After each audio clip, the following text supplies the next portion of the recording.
Have you ever really stopped to think about how we grow? As people, it kind of comes down to looking up to someone else, doesn't it? Whether it's a parent, a coach, a boss, this idea of emulation, of seeing what they do and trying to do it too. It's just hardwired into us. It's how we learn, how we get better. And, as we're going to see, it's right at the heart of our personal and even our spiritual lives. For me, this whole concept really came alive through someone I met when I was just a kid. So my own story with this starts way back in my hometown church, Sachan Central. There was this new pastor who had just moved from Seoul, and he was just different. He wasn't some figure up on a stage. For me, he was much more like a big brother. I mean, this was the kind of guy who could play the harmonica like you wouldn't believe and was always up for a bike ride around town. But more than that, he created this safe space where I could bring all my biggest worries and my dumbest questions about faith and never feel judged. He was my first real role model, and honestly, even now, more than 20 years later, I can still feel the impact he had on my life. And what I've come to realize is that my story isn't all that unique. The truth is, we all need models. We all need people we can look at and just think, yeah, I want to be more like that. It's totally fundamental to how we grow, not just as people, but in our faith too. So, just take a second, seriously. Who is it for you? Who pops into your head? Who are the people, maybe they're still around or maybe not, who have really, truly shaped the person you are today? So, what's so powerful about having a model? Well, they give us something real to look at, right? A standard for living, a clear direction to head in. They give us wisdom for life's crazy journey. And here's the most important part. They don't have to be perfect. No way. Even with all their flaws, their lives just give us a pattern to learn from, something that helps us keep growing and, in the end, deepens our walk with God. The writer Iris Cully just nailed it. She said it's the way one person is deepened spiritually through another. I love that. It's this powerful reminder that our spiritual growth isn't some private little project we do on our own. It almost always happens with other people when we're intentionally watching and learning from those who are a little farther down the path than we are. And look, this is not some new idea. Not at all. In fact, this whole concept of learning and growing by following a model is this massive theme that runs all the way through the Bible. You can actually see it like a time-tested chain of mentorship being passed down through generations. And when you look, you see this chain reaction everywhere. Moses mentors Joshua, who then leads the people into the promised land. The incredible prophet Elijah literally passes his mantle to Elisha.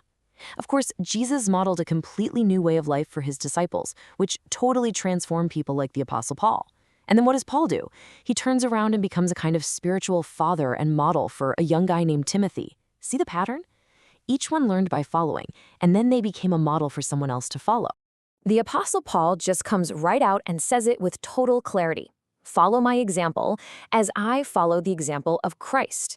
Now, at first, that might sound a little, arrogant, but he immediately points beyond himself. Paul knew his job was just to be one living, breathing link in a chain that led directly to the ultimate model. And that's where this all leads, right? While all these human models are so important, for a Christian, they're all supposed to be pointing to the one, final, perfect person to emulate, Jesus Christ. He is the ultimate goal of the Christian life. And what's so cool is that this whole idea is literally baked into the word itself. The name Christian actually comes from this act of following. The very first people in history called Christians were the believers in a city called Antioch. And why? Because the way they lived, their character, their love for each other, it all just so clearly resembled Christ that Christians was the most obvious name for them. The classic spiritual writer Thomas à Kempis captured this so well. He wrote that, "We must imitate his life and ways if we are truly to be enlightened and set free from all blindness of heart." I mean, just think about that for a second. Imitation isn't just an optional extra for the super spiritual. He's saying it's the actual path to freedom and clarity. Okay, so what's the end game here? Why does this life of imitation and emulation really matter? Not just for us, personally, but for the world around us. Let's dig into the real power and purpose behind all of this. Throughout his teaching, Jesus was constantly holding up these two totally different paths. On one side, you had the religion of the Pharisees. It was all about outward show, empty rituals, seeking your own glory. But on the other side, you have the life that imitates Christ, a journey that's all about deep inner transformation, a life of character, not for our own glory, but for God's. So here's the absolute key. The purpose of all this emulation is not just about becoming a better person for our own resume. It's so that our lives, our good deeds, as Jesus calls them, become a kind of light that shines and points people not to us, but to God. It's a lot like the relationship between a parent and a child, you know? It's so simple. A kid naturally resembles their parents. Biologically, of course, they share the same DNA. But they also resemble them in their behavior, right? They learn and imitate their parents' actions, a lot of times without even realizing it. The idea is that the same thing is true in our relationship with God, our Father.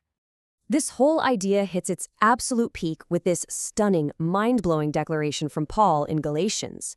I no longer live, but Christ lives in me. I mean, wow, that is the ultimate goal of emulation.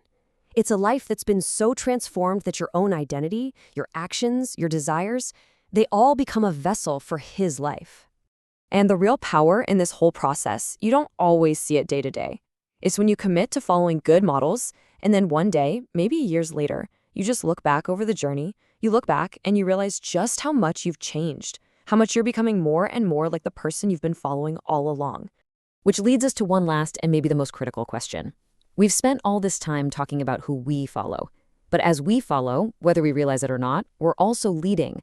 We are all becoming a model for someone else. So the final question isn't just who do you look up to, but who are you becoming for the people who are looking up to you?